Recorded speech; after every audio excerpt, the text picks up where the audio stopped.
Hello and welcome to episode 1526 of The Sleeper and the Bust. It's Friday, July 31st. I'm your host, Paul Sporer, joined this morning by Justin Mason. Justin, good morning, sir. We haven't been traded yet. No, we haven't. And even if we were, we probably wouldn't be traded until Monday morning because the stupid deadline's on Monday. And I'm so mad about it, dude. I could use a trade right now because holy shit, is it smoky by my house? You just lit up a cigarette. Yeah, Oh, wait, no, you're talking about something yeah. else. Like it is. There's a fire like 30 miles away from my house, so not close enough to be scared or anything. But like enough to that, be smoky in the sky, which is so sobering. Have you ever seen that clip of the weatherman who's pointing out, I think it's in Texas, pointing out all the temperatures, and then there's one temperature that's clearly been mistyped where it says Yes. 100,000. He's like, everybody's dead in McKinney. Yes. So if you look at the air quality index on the map, yours is the 10,000. The town next to mine, everyone here is there's mine is currently at 200, down the block is 150, whatever. And then Sebastopol, California, currently right now is at 1355. Oh my God. And it's not a misprint. No, it's not like that weather report that was a misprint. That's crazy. That's where Jen grew up, by the way. I'll have to tell her about that. Yeah, that's insane. It is. Holy moly, dude. It is insane right now. And then Canada had the stuff, obviously, that was coming all down into the States from there with all the wildfires they had. And I know it's basically wildfire season out there. You're going to be dealing with that the next several months. And it's crazy that there's a wildfire season. That's and insane. For us, it's usually next month through November. It keeps getting pushed up. Yeah, so it's this is the second one we've had this year already, which is kind of weird. So well, hopefully stay safe. It affected the fantasy community, the big one that hit Scott Jensen. Remember, obviously he built all the way back from that, and I'm sure many others in the fantasy world were affected. That stuff, I cannot even imagine the devastation. I've been through some hurricanes, even really intense part of them when I was in Harlingen. Obviously terrible, but the wildfire stuff and tornadoes. We were on the outskirts of Tornado Alley in Michigan, so it was always around, but never really. I think we had to go in the basement just one time. But the destruction that the fires and the tornadoes do, even more so than the hurricanes, it blows my mind. It levels stuff to the ground. So, anyway, speaking of leveling things to the ground, why aren't there any trades yet? I want to see. Hey, AJ Minter got moved. Is it insensitive to bring up fire sale after we talked about the fires? Probably. Anyway, yes, AJ Minter did get moved. Nice little move there. We were talking about it before the show. The Mets can facilitate a piece for 5 different bullpens and really change those bullpens, which makes it weirder how much they suck, because one of the hallmarks of a crappy team is usually a terrible bullpen. Yep. And they do not have that. And even Devin Williams, who I know has been rough this year, even he's been on track lately. So even maybe he could be a long shot move if somebody says, hey, pay down this money and, we'll take him for this. But I think Rayleigh, Weaver, Clay Holmes is more of a swingman than a pure reliever. In addition to Minter, I think they're going to change some fates for sure. Obviously, I'm too close to the situation. Do you think my boys are going to trade Scoobs? Yeah, I think they are. I think so too. And I mean, it makes sense. Probably the right move. I know. Yeah, they're 6.5 games back of the division. Yeah. They're now 4.5 in the wild card, but with 4 teams in front of them, and that's very important. The 4 teams is almost more important than the 4.5 games. Plus, it feels like it is such a seller's market right now. Yes. You're in spite of the fact it's a expiring deal, you're still gonna get there are talks you could get the Brewers' second best prospect. Yes, I think it's going to be a mint for a rental, which is something we have not seen in a long time. Yeah, really since the Chapman Glaber deal. I think there was another one that year. Joe Sheehan was talking about it in a recent newsletter, and I'm sorry for not remembering the specifics. But in that year, there were 2 of those type of deals where it was push in the chips for the rental, and that was back in 2016. That's been a decade. I do think Scooble can get something like that, and I'm probably naive a little bit here, but I can't stop thinking about 2024 when they traded Flaherty and ended up making a run, including with the piece that they got for Flaherty. Now, Scooble is way better than Flaherty was. Yeah. But the piece we're going to get for him is also going to be better than Trey Sweeney was. So I think there's two different things there. It'll be a bigger loss, but it'll also be a bigger gain. So I really don't think it's impossible for the Tigers to trade Skubal and really keep charging forward. It depends how much it's going to demoralize the clubhouse. You never really know how much that's going to happen. But if they just say, hey, we lost our guy, but we're still good. We're bringing in these two guys from the Dodgers or the Brewers or the Rays that are going to help the team right away, because they're not getting 18-year-olds in this deal. I think they're getting competitive pieces. Could they not just keep it going after that and still steamroll these four teams? I don't know. We'll see. So that's where I'm at with the Tigers. I do think they should trade him, though. It's starting to look like the Shohei thing. Remember when they had Shohei and they decided to push in instead of trade him, and they went and got like Giolito and Reynaldo and some other deals, and it was like, nah, dude. And they could have gotten Caminero that year. I don't know if the Tigers are getting a Caminero offer, because again, that would be a young guy. How young was he at that point? He must have been a teenager. Yeah. So again, I think the Tigers are going for more competitive now pieces, but I do think that they're going to fetch them in. I mean, yeah, the name I heard like was Luis Pena. For those who don't know, that'd be amazing. He's the Brewers' #2 prospect. A guy, who's got a pretty good hit tool, but power and speed. The questions are where he fits defensively. He's only 19, but like, so that would be a little bit of a younger piece, and I'd be down for that then. That isn't necessarily the now piece, but he's in high A. I think he could be knocking on the door next year. Yeah, hitting 310, 406, 435. Great plate skills. Yeah, so like really interesting player. To me, like, I'm always like, hey, like, try to get the most upside you can from a younger player. Like, I understand wanting to get like ready-made prospects, but if you're gonna sell a piece like Skubal, just go get like the highest upside you can. So that way, like, you can turn back around and go, yeah, we traded Skubal, but we traded half a season of Skubal and we got this guy. And like, right. I think it's just hard for organizations sometimes to not take the ready-made guy, because they want to be able to show that return on the field as soon as possible. Man, I'm all like, even in dynasty leagues, like I'm you and I were talking about one of my dynasty leagues where I'm selling pieces left and right. Today's the trade deadline. Mm-hmm. And like, I'm looking for high upside. I'm not looking for guys who like, oh, well, he can squeeze right into my lineup next year, but he's but you're not 5 games out. And the Tigers could still make a run here. And that's, again, I hear what you're saying. Like, don't forego a much better piece. I just assumed that they were going to be offered more of your 20 to 23-year-olds. The fact that Pena is on the table here, I'm not against that. I wouldn't be like, no, they can't do that because he's not this year. He might be 2 years from now. I agree with you. I would be okay taking that.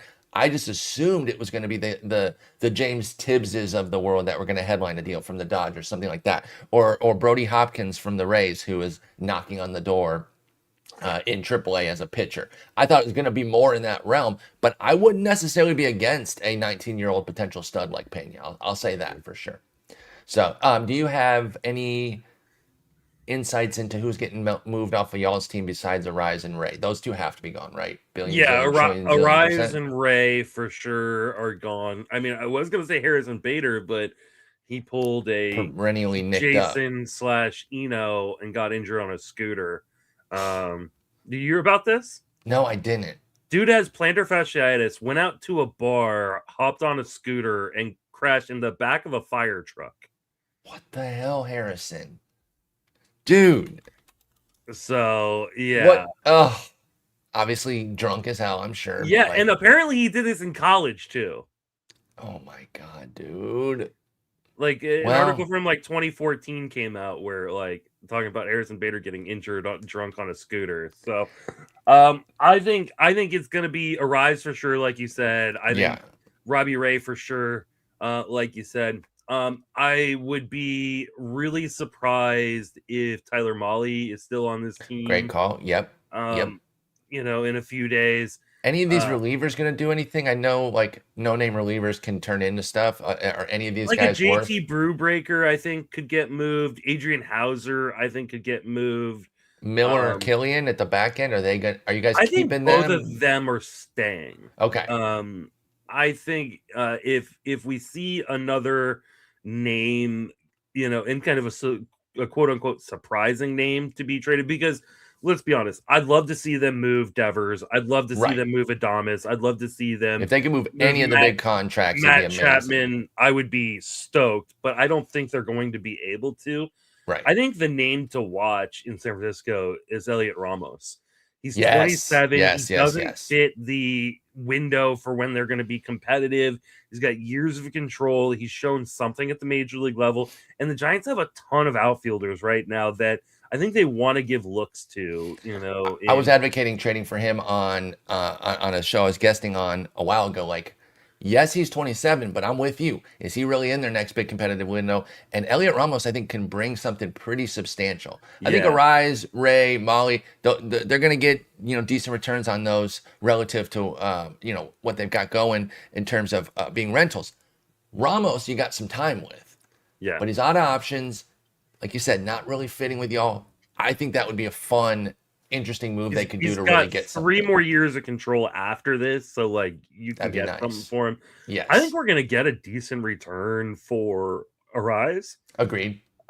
Because there isn't a ton available in the second base market. And he's the kind of guy you can slip And right into the he top knows how of to your play it now. lineup. Yeah, like I think like with the Rangers and the Rays, as like teams who need a second baseman, like I think for sure Rise is going to get some decent back. So I'm interested to see what happens. I'm happy we have a direction.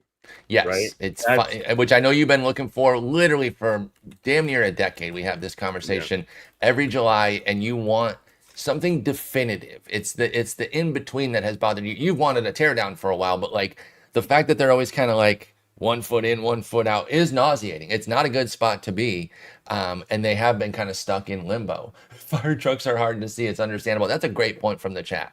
Yeah. How could you possibly see a giant red fire truck? It was dark. Okay, fair enough. I say this as somebody who likes Spader, but what I can glean from his personality of watching him, this makes sense. Yeah, this doesn't surprise like me. Yeah.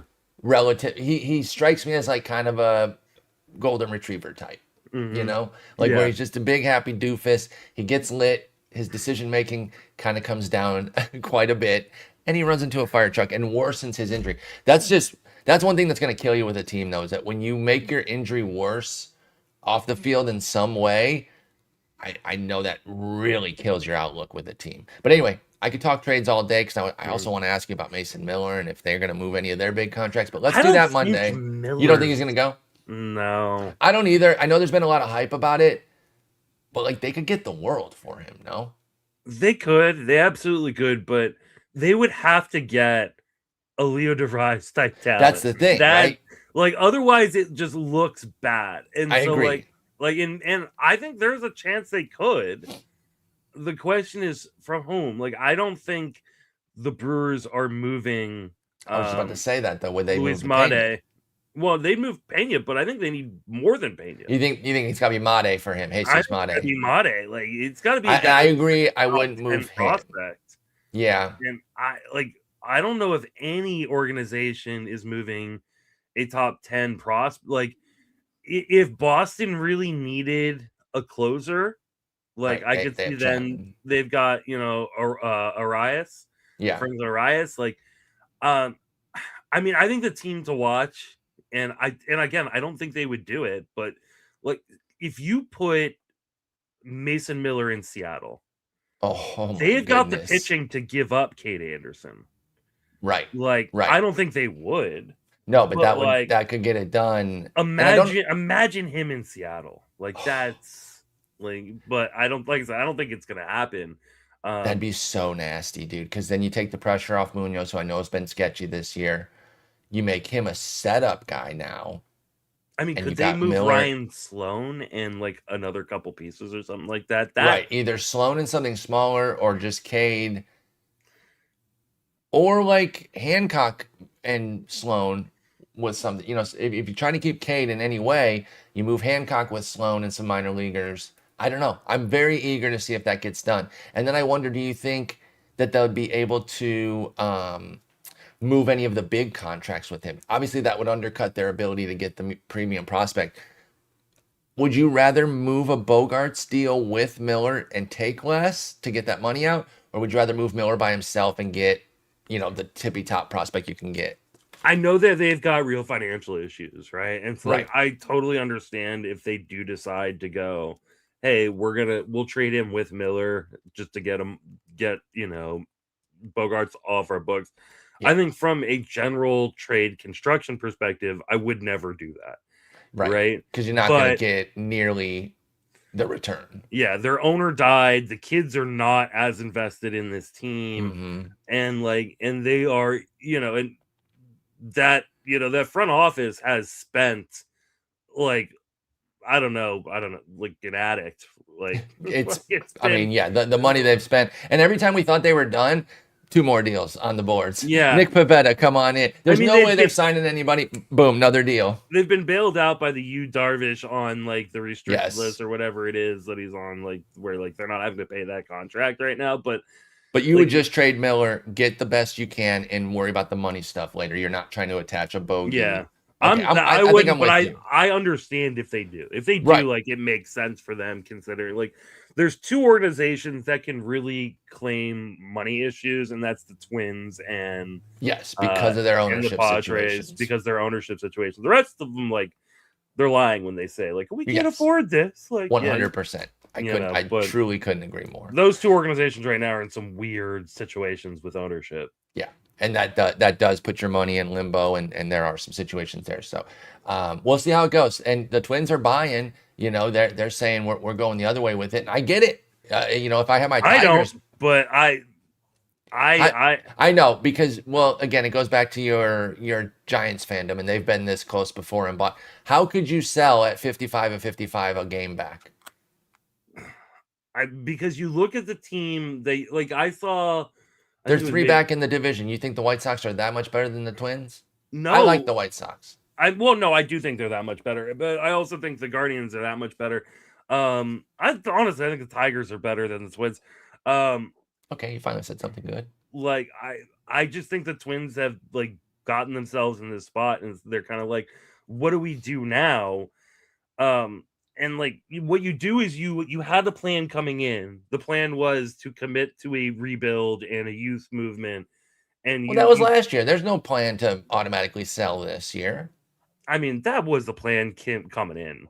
I think they surprised. This is the Giants 2021 season all over. No, I agree with that they're ahead of schedule here being in the mix. But like last year was the teardown, right? A mega fire sale that they had. They literally traded off a third of the team at the deadline last year. And Joe Ryan was close to being dealt. He's obviously the big ticket that they could sell. I don't think it's crazy for them to keep him because he's also not a rental. So you keep going with him, and then if it goes south and you want to trade him in the offseason, you can just do that, no? I mean, you can. I think they should trade him now and don't risk like the. And you'd be the shittiest GM to play for ever. Yeah, I know, but like, don't risk the Sandy Alcantara, fall from grace, right? Like, if the Marlins had traded Sandy pre-injury, like it was like they would have like different situation.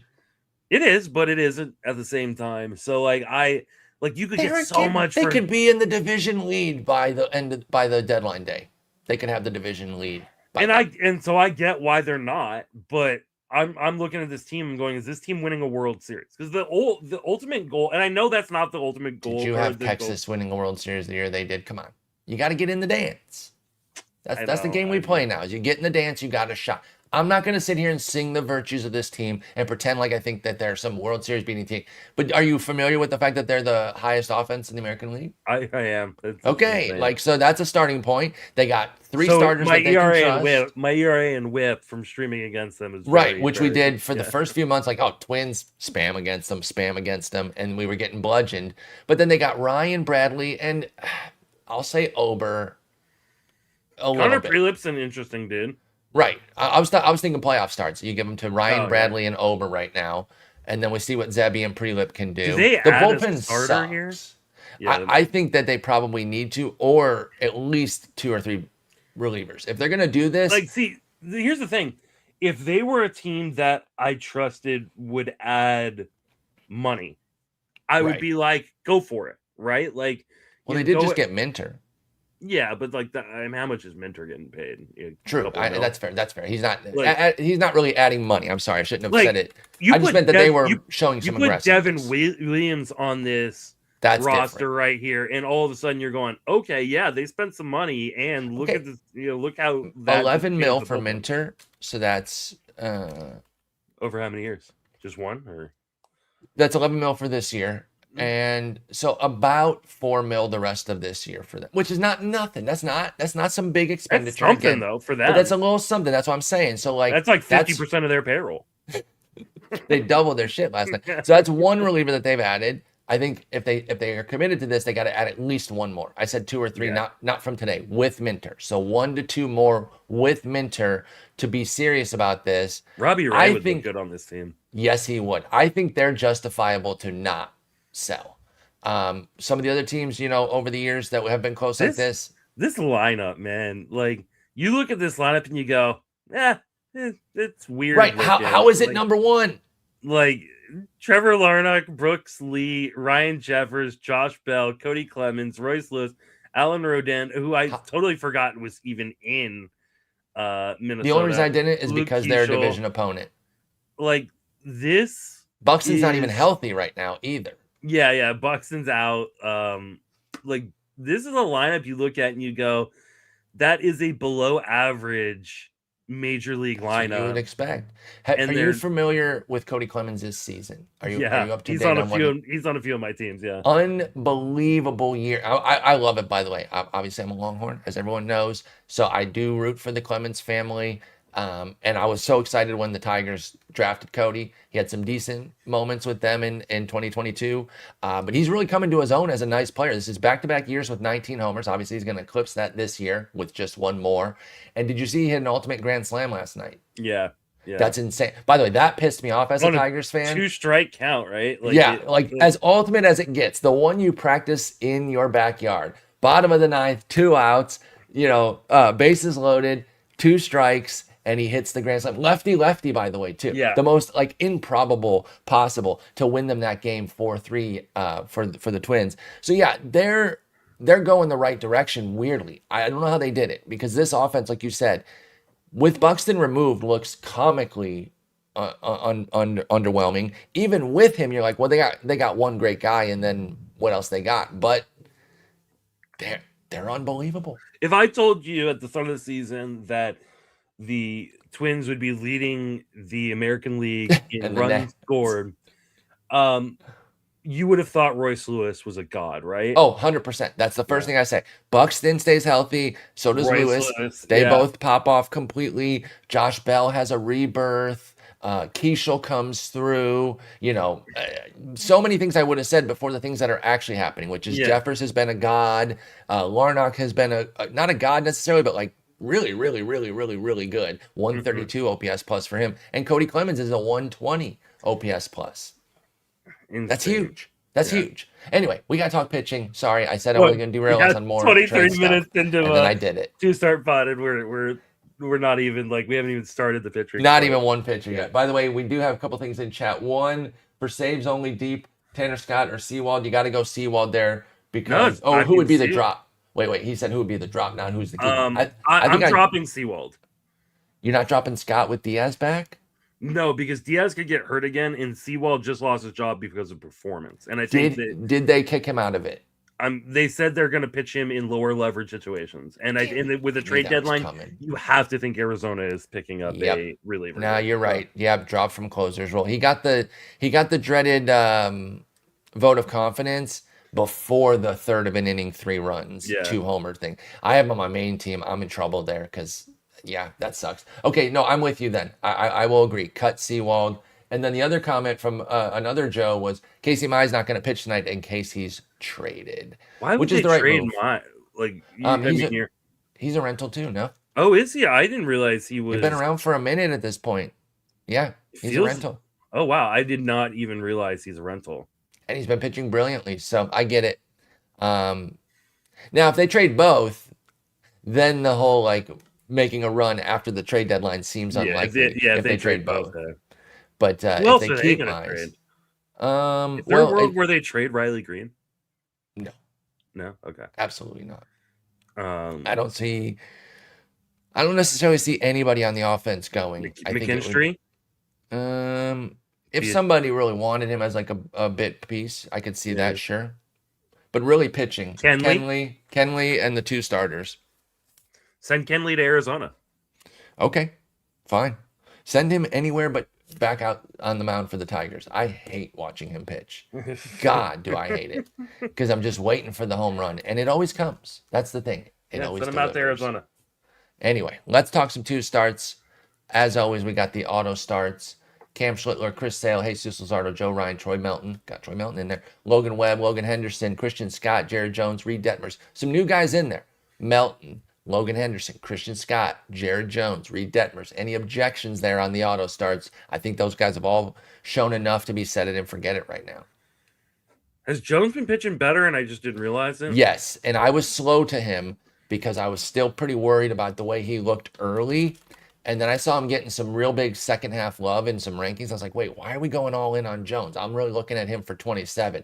He's been dialed lately. So I Okay. do think that at least right now, until he shows another TJ hiccup, if he does, I don't know how you get away from him. 27 innings this month with a 2 ERA, 33 Ks, 6 walks for Jared Jones. Yeah, plus you get the Mets at the end of the week. Like, so who knows what the Mets offense is going to look like. Right. With Soto not back yet, they could move other pieces off of that team. So, yeah, I think you probably are starting him. Detmers could also get moved. I do realize that, but he gets at Baltimore, at Miami. I know he has a 4.03 ERA, and you're like auto start on that guy. The skills are so strong.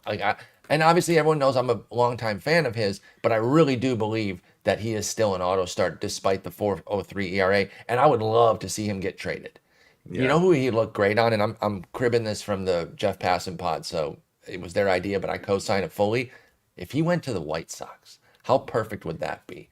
Because he's not a rental, so if they don't quite, do everything this year, they still have him for next year. I think going and getting Detmers and making him your ace and taking a little pressure off Burke and Martin, I think that'd be amazing for the White Sox. Yeah, he's gonna get a nice little return back for the Angels. Absolutely. And they need to trade him. And the White Sox still have juice to give. Like they've graduated a bunch of prospects, but they still have guys they can move. So so I figured you might ask about Detmers, Jones, Scott, Henderson, or Melton, but it seems like you're good on the rest as auto Yeah, starts. I don't think I would put them necessarily as auto starts, but I think they're all should starts. So Yeah, I think the thing is we either have auto start or we discuss them, and I just didn't think they merited a discussion this week. I think you're starting them in just about every situation. Yeah. All right, well, let's get into the board proper then and start with Matthew Boyd, who gets the Dodgers and KC. He's going to KC and hosting the Dodgers. Those are the 7th and 12th ranked WOBAs against lefties. I think that's on the season, not in the last 30 days. That is season long. So what do you think about Matthew Boyd? He's back. He's pitching pretty well. You feel confident? Is he one of these guys that when he's healthy and upright, he's in for you? Or do you have to see stuff to be convinced on him? No, I think you're starting him just about everywhere. I think the only thing that scares you is you get that Dodgers start at the beginning of the week. And so that's just always scary. But he's just been so good that I have a hard time getting away from it, though, even with the Dodgers. Yeah, I just think you have to kind of hold your breath and hope it works out. You get Kansas City in Kansas City at the end of the week. So, like, it's got to be the gem. Yeah, especially because who knows what Kansas City is going to have on that lineup. If Blaine Thomas is still in that team, not that he's some powerhouse, but if he's still on that team, he's been pretty darn good this right? year, like, and he is a lefty, so that would threaten Boyd. But if he's still on this team, then they had a stupid deadline. Yeah, there's no way he can still be on How this bummed team. are you about Vinny P going down? Dude, that sucks. He's so good since the break. Like he was finally, and I was actually getting in a little bit of debate about him because I ranked Aranda ahead of him in my chat, and someone was like, "No way, Vinny P's way better." I'm like, "Dude, he's hurt now. He didn't quite get it turned around." Like, I don't hate Vinny P, but this sucks. It really does. It's going to end up being a pretty dud year. Are you going to buy back in on him next year? Of course I will. Of course I will. Yeah, because it's going to be like a real discount, I think. Yeah, I think you're going to get him outside top 200, and I'll be stoked for that. Same. Ian Seymour, another lefty, is going to go to the Rockies and to Seattle.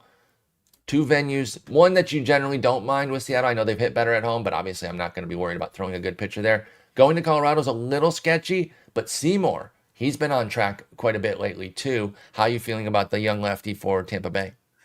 I mean, I love Seymour. I think the only problem is you just never know when he's going to go 5. That's a great point. Or In get an opener even. yeah, Sometimes they're opening him, sometimes they're not. yeah. I mean, 3 of his last 4 starts, he has not gone 5 innings. Now, in the last start, he did get an opener, so like he was He able got to the kind of dub. he got that win. But he's just been so good. Like it's just and even like the bumpy starts have been really really tantalizing in terms of the skills. You see that like Yankees start where yeah, he gave up 3 in 5 and a third, but 12 strikeouts. 12 punchies, no Like walks. I I think I said this a few weeks ago when we talked about Seymour. Um, but yeah, I think this is the guy to like put on like all your must draft lists for next year. So like Yeah, I really like him. I'm just rolling with Seymour, understanding there's gonna be some bumps in the road, but like these aren't matchups that scare me at all. Especially when you're talking about Seattle, who've just been absolutely dreadful against left-handed pitching this year. So I'm starting Seymour everywhere. Yep, I am totally with that and share your excitement about him for next year too. I know there was some excitement for him this year that didn't quite come to fruition in the mega breakout. I think it double down next year and we could see Mm-hmm. that big Ian Seymour breakout. Pete Lambert, holy smokes, man. So my pitching has been my strength on my main event team, but I made two pretty big blunders in cutting Yuri Perez when he got hurt because I thought it was going to be a long-term injury, and then cutting Peter Lambert after a few bumpy starts where I thought these walks had become a big problem, and I was just like trying to get out from under it. He'd even had some decent results, but I was like, I don't know, man, like 4 walks, 3 or 4 starts in a row, so I jumped off, and it was a terrible move. It was just a horrendously bad move by me. He's been so unbelievable pretty much since I cut him. 258 ERA with 53 strikeouts in his last 52 in the third innings. That spans 9 starts for Peter Lambert. He's going to get Toronto at home and then go out to San Diego, the worst team, the worst hitting team in baseball. This is a slam start for me, but how do you feel about Lambert and what he's been doing this summer? I mean, I feel amazing about Lambert. He's one of those guys I picked up off the waiver wire in a couple leagues, and like, Same. And I was and enjoying it. yeah, and I've just been like, he is And then I not. ruined it. He's only allowed. He's allowed more than 2 earned runs once since May. I know, Justin. Like he's been really and getting strikeouts too. Doing a really good job of limiting free passes, not giving up home runs. Is he going to get traded? I know he's got another year of No, control. they're still in. They're still in. How are they going to trade? They're 55 and 55, same as the Twins. 1 game back in the wild card. I felt like I saw like that they might be And the no, divisions, yeah, they're half game back in the division. They can't trade. Yeah, Yeah, they're not going anywhere. They're buying. So, yeah, they've got to be buying. So, Bro, why the fuck did I cut this guy? You know who I cut him for? Jack Perkins, bro. Oh Jesus! Because I thought Jack Perkins was going to be my savior. I mean, there's regression coming for Lambert, and when? I mean, at some point he's got a 92 I'm not rooting against him. That's plus. Fine. Like, but I mean, here's the thing: he's one of these guys that we were talking about with Joe a while back, where it's like, yeah, his stuff plus doesn't look good on the ceiling, but he's got 6 different pitches he can use. Right. He really keeps hitters off balance. He's got good command and control. So like his pitching plus like is 101, so it's above average. Like it's. I think he's gonna figure out a way to kind of keep this going. The slider has been really good as of late. Yes. And I think these guys, like, we've seen it time and time again that stuff plus does not have to be up to get the strikeouts. No. If your swinging strike rate's good enough and 11% is good enough, Pete Lambert keeps collecting the strikeouts. So I did look back at it just to torture myself. It was 3 starts where he had 4, 3, and 4 walks, and for some reason that irked me. Even though he was fine in those starts, 3, 2, and 1 runs. I just had a boner for Jack Perkins and for some reason thought that was a good idea to get somebody pitching in fucking Sacramento. Oh my God. Yeah, dude. it's the Sacramento part that I don't understand. I don't remember why I was that gung-ho on him at the time, to be honest. I don't. I really don't. I know it was the strikeouts that was driving me, but I don't know why the Sacramento piece did not sober me up and just keep Lambert. But anyway, Lambert's been great. He's not quite auto start, but I just don't see how you get him out of your lineup in any format right now. I have a really hard time. Like he's 17% came out his BB rate over the course of his last 6 starts, 111 whip. Like he's doing what you need him to do here. That's totally fine, right? You're not bugging on any of that. No. All right, let's keep going then and talk about our boy Brandon Sproat, a guy we've liked a lot coming into this year, and then we tried not to quit him much for a lot of this year. I know at the beginning part of the year, we're like, hang on. think we eventually relented, like you got to move off of this guy, and then came back around when he started pitching well again. And he's been pretty good lately. He hasn't given up more than 3 earned in his last 6, putting up a 3.10 ERA with 33 strikeouts in 29 innings. He does have 14 walks in that time too, which kind of underscores Sproat's issue. The walks can get out of hand at times, but you got to love what he's been doing, pitching well on a high quality team. Are you feeling comfortable to start him against Pittsburgh and Minnesota? Two excellent teams. Now, what's interesting is the Twins are only 19th in WOBA, but they put up the runs. And the Pittsburgh Pirates, of course, are second in WOBA against righties. They put up the runs and the WOBA. Do you feel confident with Sproat? And if so, what sort of league formats can you get him in? Oh, I think it's 15 team only. I think so. It's a little scary, right? He's one of these guys. Like, I watched him pitch against my Giants here this last week, and man, he was absolutely cruising. And then he just leaves a meatball right over the center of the plate to Grant McRae of all people to give up. Yeah, exactly. At least it wasn't Barracoto, although he's hurt. I miss my guy Barracoto. Remember that guy who we discovered randomly? Who the hell is that guy? The Giants gonna have a team of those guys here in a minute. Yes. So I love the dude, but like these are offenses that I think could just get to you. And so like this is 15 team only for me, right? This week. You're so right about how often he makes that one mistake that you can't. And it's compounded by the walks, right? Like because he allowed so many free passes, you know, like he was, I want to say at that moment where he gave up that homer, it was 0-0. Like, and like you know, and he was pitching in the 5th. And like so like you're really close to getting through 5. Scoreless, nice little, start, and then you give up that 3-run shot. And it's like it's still a good start, but when you look at the breakdown of it, he did it to himself. Yeah. Right? Like you said, because he put the walk on and allowed him to score on it was a 2-run homer. It was a 2-run homer, and then there was a run the inning before, but like to your exact point, and Sproat consistently has this where he has that one bad inning or that one bad moment that kind of taints the outing, but you look up and still a bunch of good outings in a row. I am very nervous about this setup though with Pittsburgh and the Twins. If it was one of these teams was a little bit easier, I'd feel more confident in 12s, but I'm with you. I think it's 15s only. Let's go to Davis Martin, who's going to go to Boston and host Cleveland. That's a good setup. That's 27 and 25 ranked WOBAs on the year against righties. Davis Martin has not been keeping it up quite as much as his counterpart, Sean Burke, who's been amazing. In fact, the wheels have come off a bit with Martin. Is it enough to scare you off, though? He's got 5, 1, 4, 4 are his earned runs in the last 4 outings as things come unraveled a little bit. Is that enough to scare you? Or are these matchups too good?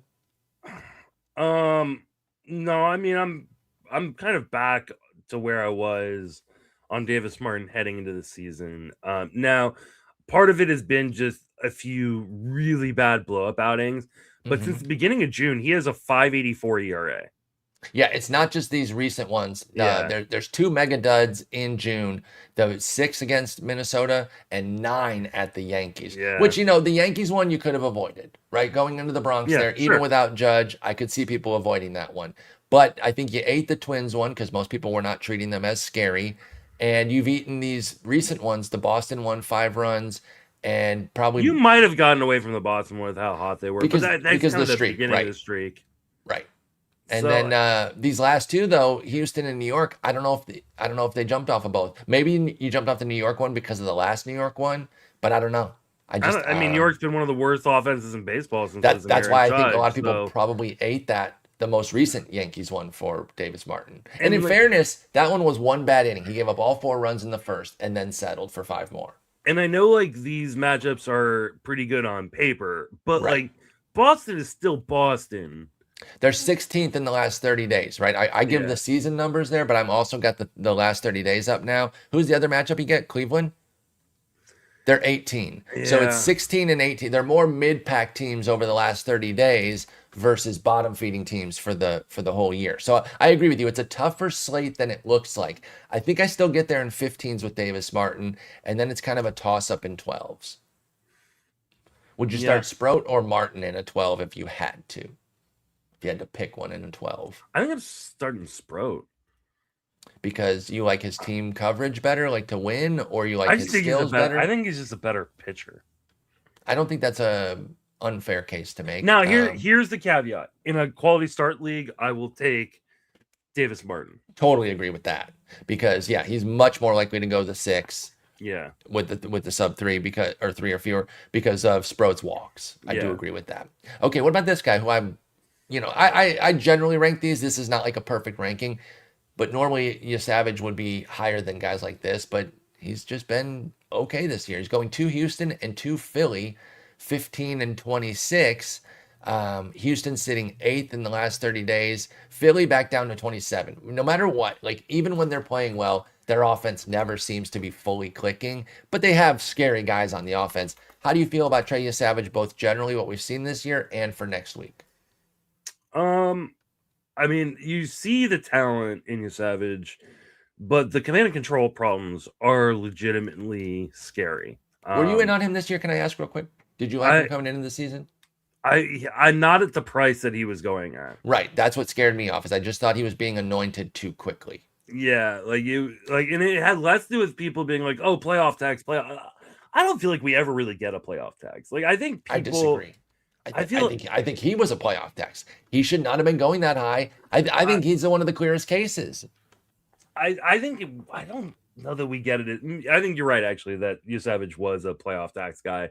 There's maybe not one every year. I think Yeah. for a while there, I was feeling like there was one or two every year, and maybe we've gotten wiser to it. But because he was so good in the playoffs, that was the bulk of his sample for Savage. I think there's a playoff tax in like November, December when most people aren't drafting. That's fair. And then I think by the time we get to February, people have started yelling playoff tax so much, those guys get brought back down to earth. Okay, yeah, we should test that this year with whoever is the hot playoff guy. Yeah, we should actually, we should like mark it down and be like, okay, what's his ADP November 15th? And then what is his ADP like, February 15th? And how much has it dropped? That will be interesting. I hope we remember to do that because that will be really fun to see. And we probably won't, but maybe we will. I like talking about playoff tax, so maybe it will jog my memory that, hey, we brought this up. Maybe somebody in the chat will remind us. Since over his last 10 starts, so since beginning of June, he's got a 4.77 ERA. He's walking way too many guys, 1.65 homer 9. Now, he is getting unlucky in the strand rate, but also he has a 180 BABIP. So I just, God, I mean, the 7 walk out. Oh, geez, he has a 7 walk outing, a 5 walk outing, and a 6 walk outing. 6, yep.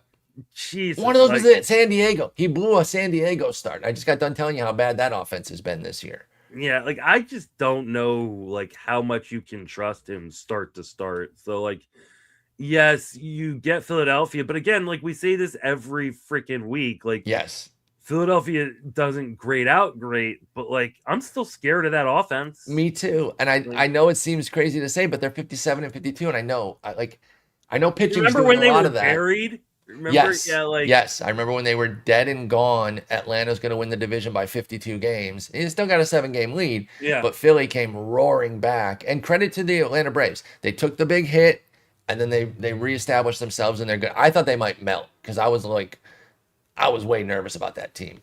But with you, Savage, I think you're still running him in 15s.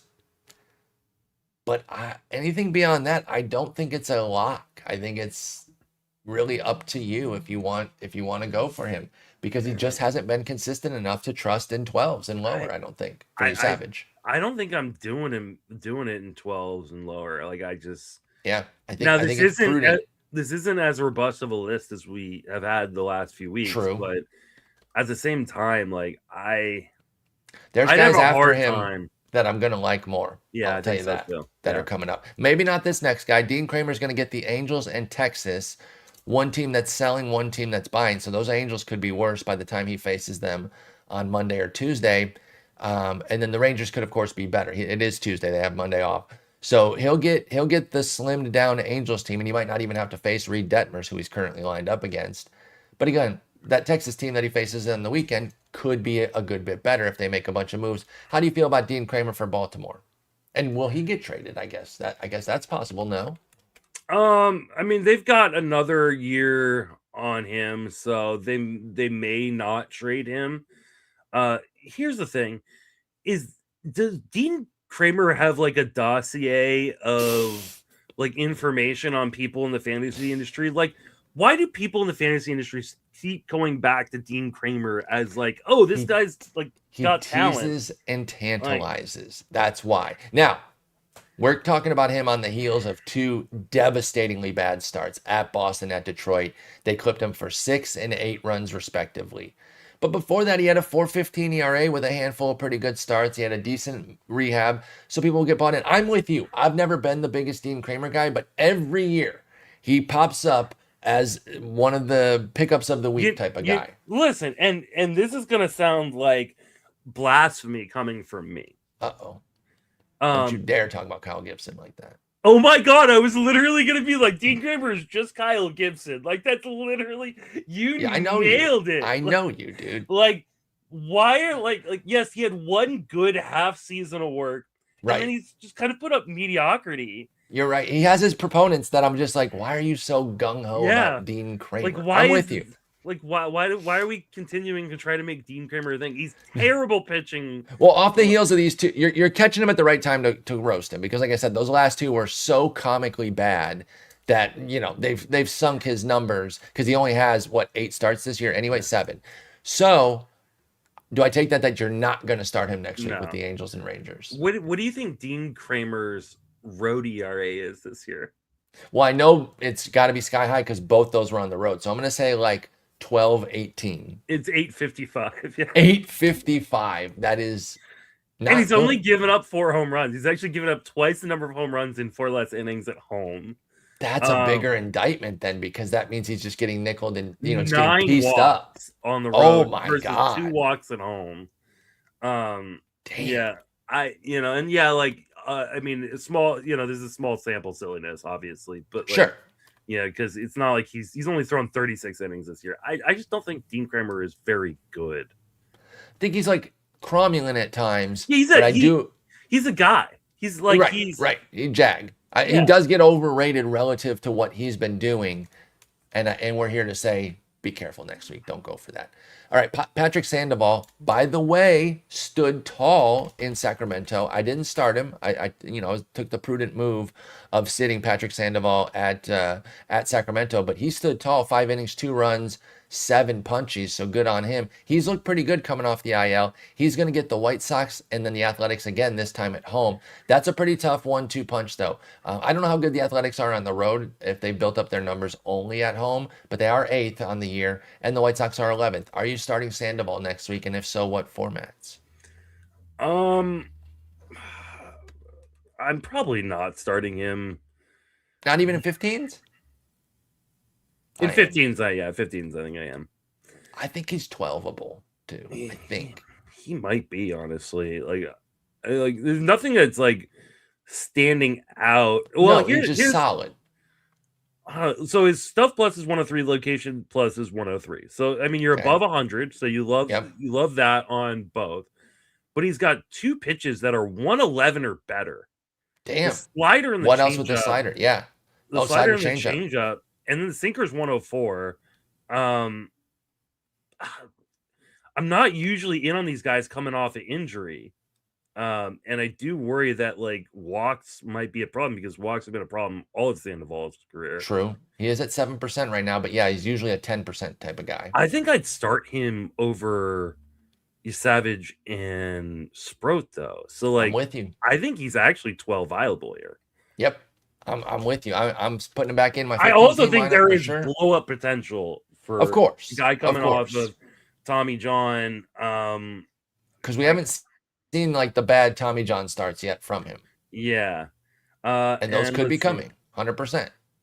And I'm gonna look at what the A's do on the road. Yeah, because again, they're built up nicely there, but I don't know how much of that is home cooking. So the A's are the 29th team on the road. There you go. So that's a little bit of a freebie there, should be. But the White Sox coming into Fenway, that's not nothing. Yeah. But yeah, 15s I'm slamming with Sandoval, and 12s he's on the board for me. He's really on the board. I'd start him over both these next two Cardinals. Dustin May and Michael McGreevy are both going to the Bronx and then hosting Colorado. Does that do anything for you with either, both, neither? I don't think I'm starting either of these guys. Like, I know McGreevy's been like, weirdly good this year. And I think he's kind of kept it going, hasn't he? Yeah. Oh no. Last one was finally some Yeah, regression. he Finally. finally, but like he's got a 3.57 ERA on the year, But it's a 5.67 xERA. yes, Which and this is why you want to bench. Like I talked about how hard it is sometimes to bench guys like this that have these sparkling ERAs, and it's like you don't want to keep missing great starts, but you're trying to avoid that mega bomb. And 7 earned in 1 Yeah. 2/3 is exactly what you're trying to avoid there. I'm hoping people saw like the Arizona start and went like, oh, okay, I think it's time to get rid of him. Yes. Because yeah, this is a guy that like there's just no upside. Like No. I've got a strikeout rate on par with Michael McGreevy. And that is And you just can't succeed long term with that with its kind of strikeout rate. Like the Bill's been coming due for a while on him, and honestly, it has been for Eduardo Rodriguez. And did you see what he did against the Dodgers? He just kept it going. Eduardo's unbelievable. But yeah, like there's a few guys like this that I looked at for the second half, and I'm like, the Bill has to come due. McGreevy's finally starting to come due. I can't get there. Dustin May, I think, had a good start last time out, but once he burned me, and listen, I know it's bad to do this off of one start, but once he burned me with that KC start, I was so out. Case at KC, 2 innings, 6 runs, out. Next start, 2/3 of an inning, 5 runs at Atlanta. He ain't winning me back after that. Yeah. And he does have 2 gems in a row, 6 innings, 1 run against Cincy, and 5 scoreless with 1 hit against the Cubs. But I'm sorry, I'm not taking Dustin May to the Bronx, even against a hobbled Yankees team. I agree. By the way, I had no idea he was next on the list. I just was bringing him up because of his similarities to Michael McGreevy, but Eduardo Rodriguez is next on the list. Oh, I thought that was just a pro transition. I would take credit for it if I had done it. I did not. That was happy accident. He is next, like I mentioned. Oh, it was Pittsburgh, not the Dodgers. It was Pittsburgh that he went to and dropped 8 scoreless in PNC after going 6 innings, 2 runs at Washington. So he took on 2 of the best offenses recently and said, not difficult. What else you got for me? And we got San Diego, not difficult as well. But then the Dodgers, the aforementioned Dodgers for Erod. Are you trying to jump off the train to not get McGreevy, or are you just riding this because he continues to put up gem after gem after gem? Dude, he has a 91 stuff plus. I know, dude. It's a 108 location plus. So he's just doing a really, really good job of he's locating, and then when runners get on, he shuts that door down. 86% left on base rate. It's his second best walk rate of his career, right? He had that it's only 8%, right? Yeah, yeah, exactly. He had that one amazing season in I think it was in Boston. And right before he went to the Tigers, I think. Yeah, like I don't know how he's doing what he's doing, but like I don't get it. Because like usually when like you attack the zone the way Eduardo Rodriguez does, like you're gonna get beat up sometimes because you're just gonna give up too many home runs. But like he's not even doing that. Like 8% homer to fly ball. Yeah, like 8% is his favorite number. 8% homer to fly ball, 8% strikeout minus walk, 8% swinging strike. I have Erod in a dynasty league where I'm rebuilding, and I've been trying to trade him to a guy, and we have gone back and forth. Like for like what's he offering? Nothing. Like I figured he's trying to get over on you. He's probably right. He is right, but like at the same time, I'm like, I can't trade a guy right because he keeps putting up good starts. Nothing. Like you have to keep the asking price at something because he just put up 2 more gems against good teams. So can I get you to start him next week with that Dodgers start looming? Sure, screw it. Why not? I mean, at this point, like, I think you just roll with it until the like it. If there's a bump in the road, like you've gotten so much goodness from Erod. Like it's a 2.48 ERA, a 1.21 WHIP, which obviously there's the that's so silly. Right? Similar to Dustin May, his bad start came in a very unexpected spot against St. Louis, 2 2/3, 5 runs. Yeah, he'd been dominating everyone, and then St. Louis of all teams clips him. So I'm riding Erod. You get both these starts at home too. One That does versus help. San Diego team that is probably not going to look as good, Nope. come They Monday. suck. So, and then, against a Dodgers team that scares the crap out of you, but I think you're just rolling with it. He's been good against them this year a few times Yeah. already. So, yep, we're going with Erod. What about Brandon Pfaadt? Look who's back, baby. Now, Man, my I know dude. your boy, your absolute Yeah. guy right here, comes back from the minors, and he at the time he was like 0-1 record with a couple holds as a bullpen guy. He sucked. Immediately reels off 5 straight wins. Probably should have won his last game when he threw 7 scoreless, but it was a crazy thriller. They blew that game, and then still ended up winning it late. Like they blew Fought's portion of it, but then won late. So he throws 7 scoreless, and they won 8-7 in 12. That's crazy. But bottom line is, since returning, Brandon Fought's been excellent. Not just solid, he's been excellent. Now the K's are still underwhelming, but everything else is great. No earned runs, not a lot of earned runs. Solid innings. I mentioned the 5 wins. He gets obviously the same matchups.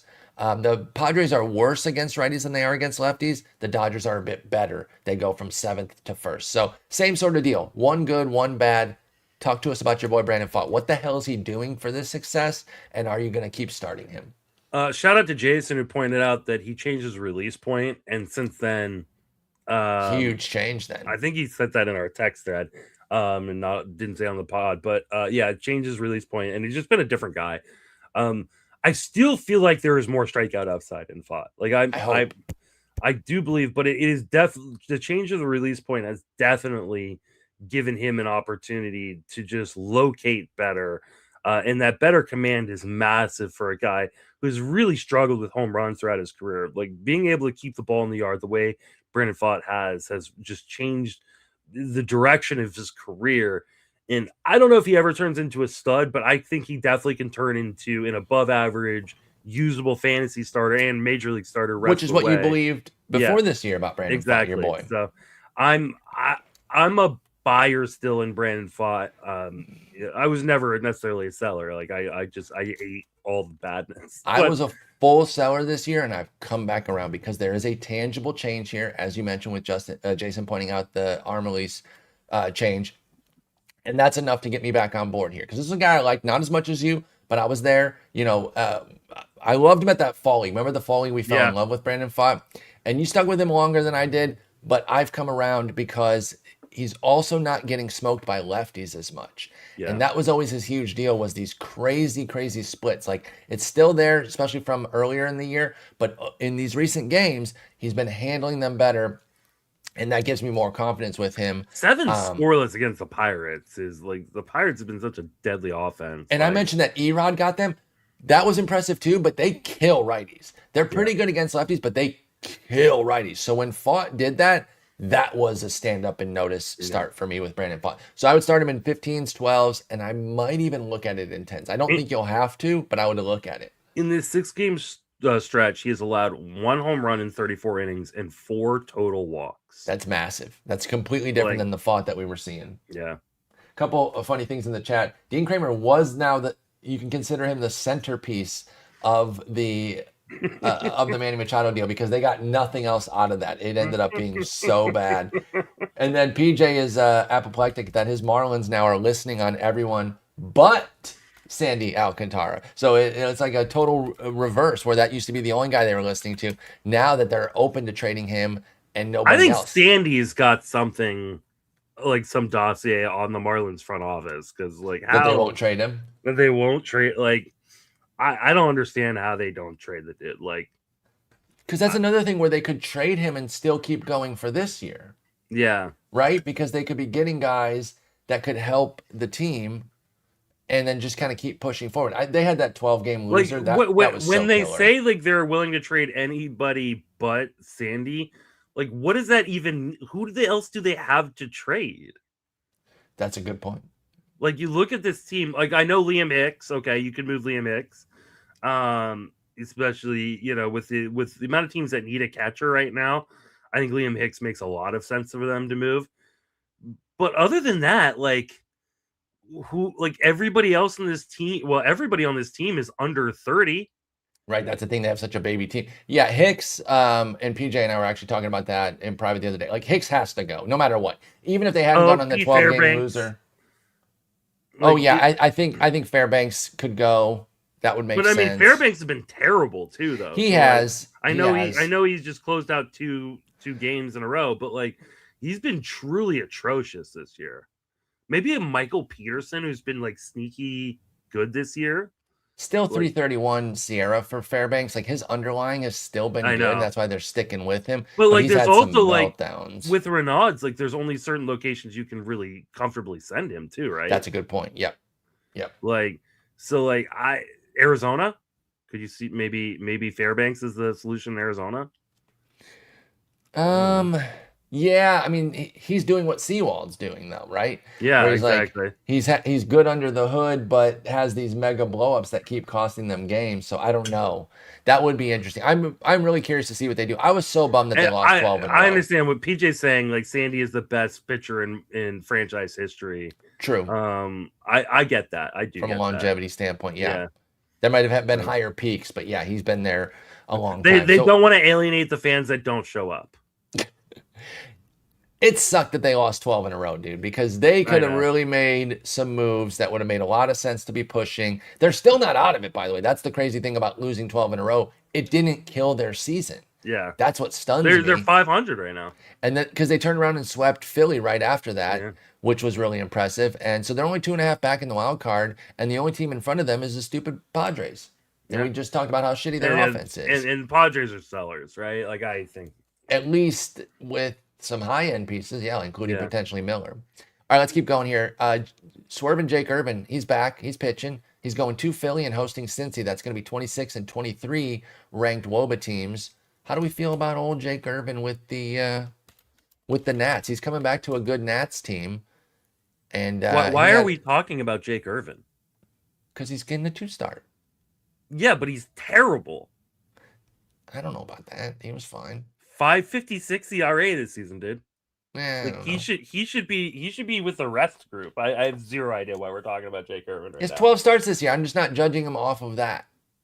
I'm just not like it was not. You're not judging him off of the work that he's done. Nah, not really. I look at last year's 5.70 ERA and I say that's who he really is. I don't know. Okay, you're off Jake Irvin quite a bit here. My bad. Look, I thought maybe you like Jake Irvin a little bit, maybe not. I mean, the guys after him you aren't just want better. to say Swerve and Jake Irvin. I love saying Swerve and Jake Irvin. Like I don't think Aaron Nola is better than him. He's up next. Washington and Toronto. Do you want to start Aaron Nola anywhere? He should be in the rest. That I really should have put him in the rest just as like a real dig because he stinks. Brady Singer gets the Athletics at home and then Washington on the road. That's actually you talked about how the Athletics suck on the road, so that one's not bad. But then going to the Nats, that's tough.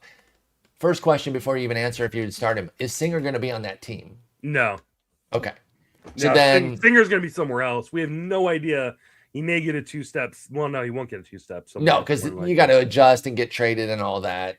So, okay, then let's just skip him. If he gets traded on Monday, like the earliest he's starting is like Wednesday or Thursday. So. Exactly. You got to, especially if he gets traded like further away.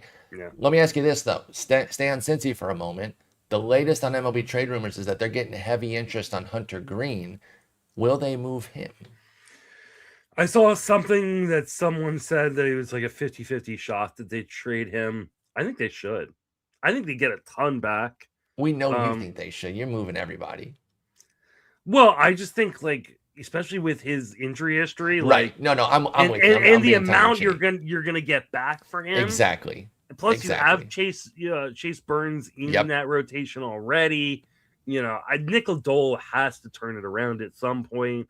So like, I think if you can get back what I think they could get back for Hunter Green, I think they should trade him. Can't they get Scooble Plus because he's not that much worse than him and he has years of control? I think they should get more than like. That's what I'm saying. I don't know Scooble that they Plus. Will. Yeah, I don't know that they would get that back, but I think they should. Absolutely, I think so too. If Hunter Green is traded, he should get the most back at the. Why are we even talking about Hunter Green? He has a 7.06 ERA this year, and I thought, oh fuck him, he's terrible. I thought this year's ERA. No, I'm kidding. Jake Irvin. You know how much that burns me is like I had that bold prediction that was like Lodolo was going to be the number one pitcher because Chase Burns and Green, and I was they were so right cooked. on Green. I was so right Yes. on Green. Burns was hurt. Yes, Burns was hurt at the time, and it was like, what is going on with Cincy? Literally the day after I posted the article, Burns got hurt, and I'm all like, oh, I got so he this wasn't hurt at the time. no, I got this in the bag. Yeah, that looked like a stone cold winner, and it looks so terrible. One, because Nick Lodolo's been so bad, and Chase Burns has been unreal good. Mega ace, 12-1, 2.40 ERA, 1.12 WHIP. In my 3-sport dynasty league, I have Chase Burns. And I tried to trade him for nothing at the start of the season. Really? And nobody bought? No one bought. He's just been sitting on my roster. That's crazy. Well, you got lucky that you're trying to be too aggressive there. So, yeah, I think Hunter Green has a chance to get moved. We'll see. I do think they could get a real mint for him if they wanted to do that. So, I'm very focused on them. Like we said, this could be a crazy deadline, or it could be boring as hell if a bunch of teams just sit on their hands. I really hope we get the activity. I was going to bring up what Mark Jordan said there, too. Yeah, that Boob Nightingale posted that he's not being moved, so he's definitely being moved with Hunter Green. And he has such a strong track record of the direct opposite happening of what he says that I'm inclined to believe that. It was fantastic, yeah. Let's go out to Pittsburgh and talk Bubba Chandler, who just hasn't quite gotten it together this year. He'll show some flashes here and there, but push come to shove, it just hasn't been great. He's going to go to Milwaukee and then host the Mets, who, as we mentioned earlier, will be worse, by the time he faces them. But he get Milwaukee at the front end, and his struggles have been matchup proof. The worst teams can get him. He can get the best teams when he's on. Where are you at with Bubba Chandler for this year? You starting him anywhere this week? Man, it's the hard part is that Milwaukee matchup just scares me. And it's guaranteed. That's the front end one. Yeah, but you get the Mets at the end of the week, and like we said, the Mets are going to be so bad by the time we get there. Yeah, they should be decimated. You just don't know what you're going to get from Bubba Chandler. Ever. Really? Like, it's just, like, you look at his last 4 starts, and you've got, like, 2 where you're like, okay, and then 2 where it's like, oh, gross. Like, like, he's only gone 5 innings in 1 of the last 4. That's a perfect encapsulation of, it's like a great microcosm of Bubba Chandler. And it's like, even if you dig into like the individual game log games, like you don't even like have any consistency, good, bad, or indifferent on those starts, right? Like 2 of those starts, you had a 3 and 4 walk outing. Okay, well, 1 of those starts was decent. 1 of those starts was bad. You got 5 and 6 strikeouts in different starts. You got, earned runs given up. Like, you just don't know what you're going to get. I think it's 15s only for Bubba Chandler. I think so. Until, like, we see, like, I think he needs a full off. Honestly, I think he needs to go in the minors. Like, I really do. I know they're not going to send him down. Well, especially because they're competing, right? So it's hard to kind of let him train on the job when they're trying to push forward. Let me ask you this. Would you be buying low on Bubba Chandler in Dynasty Keeper formats? Because it's an actual buy low. Yes. I think the price you would get buying on Bubba Chandler right now is well worth the upside. I mean, I think people forget, like, this was the 10th overall prospect on Fangraphs last year. Like, right. I still think there's a ton of talent in the arm. He's 130 major league innings. So he's not a written book yet. It's an amazing park to pitch in. The team is up and coming. I think there's every reason to buy on. Like, he got traded in my 30-team 100-man dynasty league or keeper league over the last couple days, and I went, oh damn, I kind of wish I had checked in on him. Nice to take a look at that. Like, he's a guy that I would have loved to kind of pick up. No, I'm totally with you. And I again, it's like, it's easy to buy low when all the signs are pointing to things and saying like that they're going to be better. This is one where it's like, you're kind of going off the pedigree, but I think it's worth it because you can get a really good price on Bubba Chandler, I would imagine, right now. Slade Ciccone is going to be hosting those lowly Mets that we've been talking about, but then he gets the division rival White Sox in Chicago at the end of the week. So that one's a bit tougher there for Ciccone. He's been up and down this year. Where you at on Slade? I think this is 15s only. Oh, it is Ciccone. I'm sorry. Go ahead. Yeah, it is Ciccone. He's kind of sucked Coney a lot. Yes, he has, especially lately. The last 4 have been rough, dude. Yeah, I just think, especially because like he has not gone 5 innings in any of the last 3 starts. I mean, I think there's also a chance like where he doesn't have a job in the rotation Where they get in a somebody few to days. replace Yeah, him.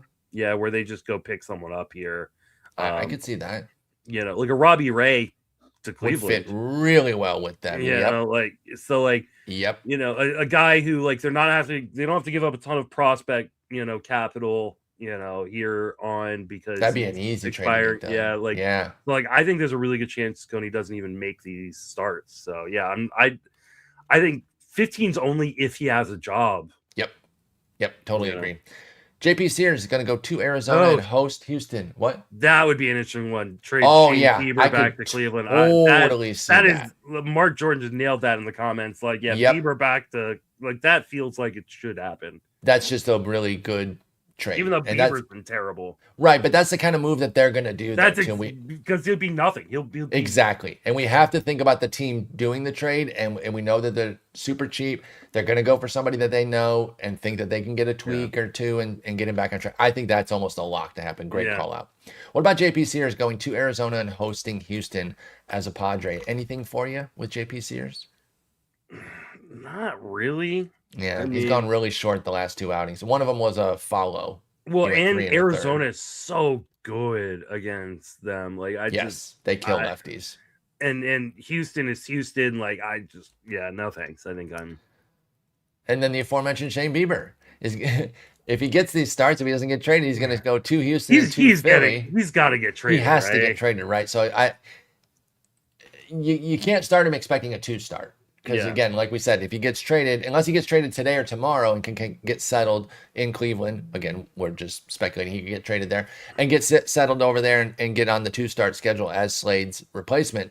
But if he's traded Sunday or Monday, it's over. There's no 2-start that week. So yeah, keep an eye on that. What about Javier Assad? I should have put him in the rest. In fact, I'm going to do that right now. Hang on. All right, the rest group is Javier Assad, going to get Dodgers KC. Zach Littell gets Philly Cincy. Griffin Canning gets Arizona Houston as well. They're Arizona much worse against righties. Gusto gets Atlanta and the Angels. Randy Dobnak is still pitching. Who knew? Gets Minnesota and the Cubs. Dobnak's been pitching well. Okay, then I'm a dick for making fun of him. JT Ginn gets at Cincy. Oh, wait. Let me move that up. Let's let that be our last one before the rest, because that's both on the road. You might actually have some interest in that. JT Ginn gets a double roadie. The big issue with him has been Sacramento this year. He's going to Cincinnati and to Boston. Is that getting you any interest for JT Ginn? Probably not. 360 on the road, 098 whip. He's got 331 at home ERA. What the hell? That's true, but 145 whip. That's why I don't trust him at home still. But really good on the road. I don't know. I think there's something here. Yeah, you know what? It doesn't have very good stuff. But if you're ever gonna start Ginn, a double roadie is what you're wanting. I mean, he's really a one pitch guy. Like it's one more than you have. That's true. It's actually technically like 1.5 more than I have. I have like negative pitches. You have negative half a pitch. Yeah. I mean, he's doing a pretty good job of limiting hard contact. It's a 6% barrel rate, 35% hard hit percentage. I'd start him at 15s with a double roadie. I actually would do that for JT Ginn. Okay, I could see it. That's the best I can do. I think 15s. Yeah, I mean, because you're still going to Great America Ballpark. You're going to Fenway. Like, yes. Like those aren't offenses you're necessarily petrified about. But Boston's going to get better here. Though, I mean, they're probably going to have whoever they trade for get hurt. Dude, that sucked so bad. It sucked for Jason, man. He spent so much on Curtis Mead and Tout. And he wasn't the only one in the AL only who probably pushed their chips in big time on him for him to immediately get because he's the first big guy traded cross. Yeah. Like you get the extra weeks. Mm-hmm. Like there's so many. It made so much sense to really push there, and he immediately gets hurt. That's so brutal. But yeah, I like Ginn here, and then the rest is Assad, Littell, Canning, Gusto, Dobnak, and then Michael Lorenzen. Any of those doing anything for you? I mean, like I said, Dobnak has been good. He gets his old Twins and the Cubs. That's not an easy setup. It's a lot of smoke and mirrors. Like 104 ERA is a Damn. yeah, I'm exactly. sorry, Randy. Yeah, you weren't familiar with his work, but No, I was not familiar with your game, Randy. My bad. in 26 innings, he has 14 strikeouts. Okay. Um, and he's got a 4.59 xERA. So like he's Okay. just it's Okay. a 99.3% strand rate, a 238 BABIP. Like he's just been about as lucky as you can get. And I feel like this is the week where the luck just runs out. Like You'd so think. You'd think it I has to I start to at least. I'm sure like this is one of those where he's gonna get started in a bunch of main events and then get Agreed. destroyed. So Good. I hope it's against me. I hope my competitors want to start him. Because I'm not doing that with Randy Dobnik. And then could you see any sort of win chasing with Littell just because he's a national and they're pretty decent? I know he's 7-8 on the year.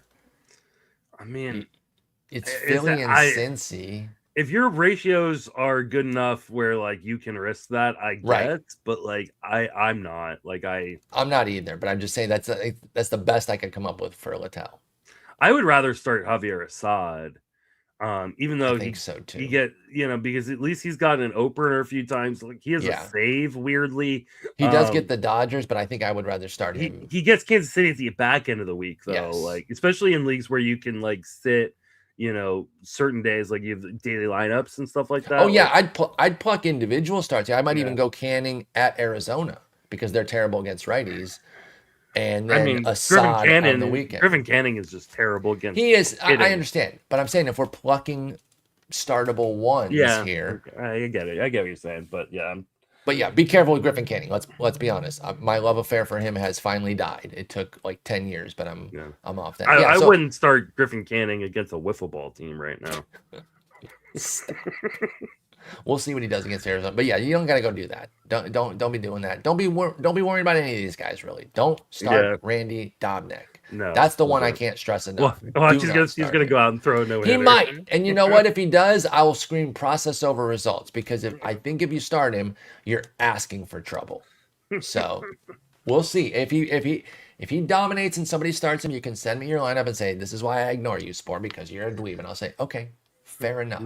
Keep starting him then. If they listen an hour and 17 minutes in when we didn't even start the 2 starts until 20 minutes in, like, and then bless them. And then they say this is why I don't listen to you. Like, no, you listen to us for an hour and 17 minutes just to go against our Randy Dobnik recommendation or anti-recommendation. If someone is listening, just so you know what not to do, shout out to you. Yeah, well done, and hopefully you're having a terrible season. Hopefully our anti-information has burned you because that would mean that we're doing well. Hopefully you didn't cut Yuri Perez or Pete Lambert like I did, though.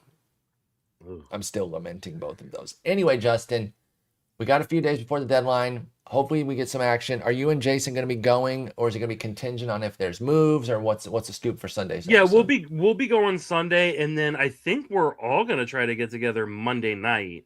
Yes, post deadline, me and Nick doing our show. Yeah, so like 7 p.m. Pacific, 10 p.m. Eastern. I'll be there. And well, you're gonna see if Joe's gonna join us, but Jason for sure will. I think Joe will too because he's usually that's a peak time for Joe. Yeah, he's a night owl. Joe's just waking up at 10 p.m. Eastern. Right. His day's just getting started. We'll catch him at the perfect time. So yeah, that should be a little 4-pack that we're gonna do. Break down what we hope is an active deadline. Outline the guys that you want to go pick up and everything with that. All right, Justin. God, I mix up y'all's damn J names. Just wait until Monday when you've got Jason and Joe. I'm looking for some co-hosts without J names, y'all. If your name doesn't start with a J, that's your best chance to get hired. Everyone else, fuck off. You don't even need like references or anything like that. Just put your name at the top. If it starts with anything but a J, you got the job. Drew Holiday, you're out. You should have used DREW. Way to go, dum-dum. All right, we're rambling. We'll talk later. Have a good one, Justin. I'll talk to you on Monday. Peace. Take it easy.